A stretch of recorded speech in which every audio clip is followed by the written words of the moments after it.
Praise the lord. Good morning. ఈ ఉదయకాల సమయంలో ఒక మాటను జ్ఞాపకం చేయాలనుకుంటున్నాను. ఎన్నో సంవత్సరాల దీర్ఘకాలిక వ్యాధుల గురించి మనం పోరాటం చేస్తూ ఉంటాం. నిజమే, పోరాటం చేయాలి. ప్రతి దాని మీద కూడా చెడు మీద మంచి కొరకు పోరాటం చేయాలి.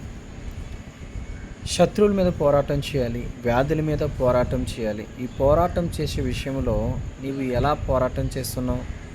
దేవుడు నీకు ఇచ్చిన ఆయుధం ప్రార్థన అనే ఆయుధం. ప్రార్థన అనే ఆయుధంతో నువ్వు పోరాడుతున్నావా? సగటు మనిషిగా నువ్వు కష్టపడే నీ జీవితంలో ఒక రోజులో ఎన్ని నిమిషాలు దేవుడి కొరకు నువ్వు ప్రార్థన చేస్తున్నావు? నీ వ్యాధుల కొరకు ప్రార్థన చేస్తున్నావు అంటే కొన్ని నిమిషాలు మాత్రమే మనం ప్రార్థన చేయగలుగుతాం. ఒక 5 నిమిషాల కంటే ఎక్కువ కూడా మనం ప్రార్థన చేయలేం. కానీ 5 సంవత్సరాల వ్యాధి ఇప్పుడే పోవాలని మనం అంటూ ఉంటాం. సాధ్యమా?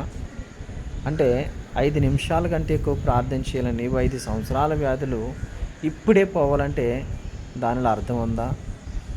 మనం మంచి మార్కులు రావాలంటే సంవత్సరం అంతా కూడా స్కూల్కి వెళ్తారు, టీచర్లు చెప్పింది బాగా వింటారు, చదువుతారు, ప్రాక్టీస్ చేస్తారు.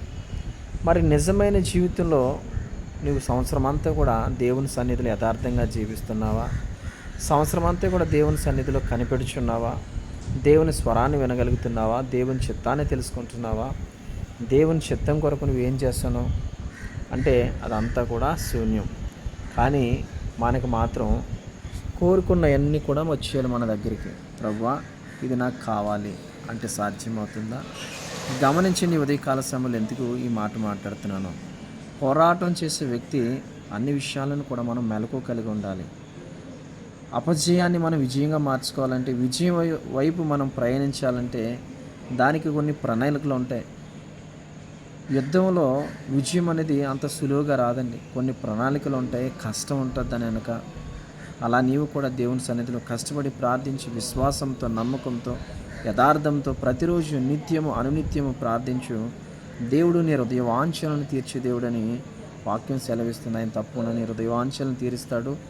నువ్వు అనుకున్న విధంగా దేవుడిని నిలబెట్టబోతున్నాడు. God bless you. దేవుడు దీవించును గాక. Please subscribe, share.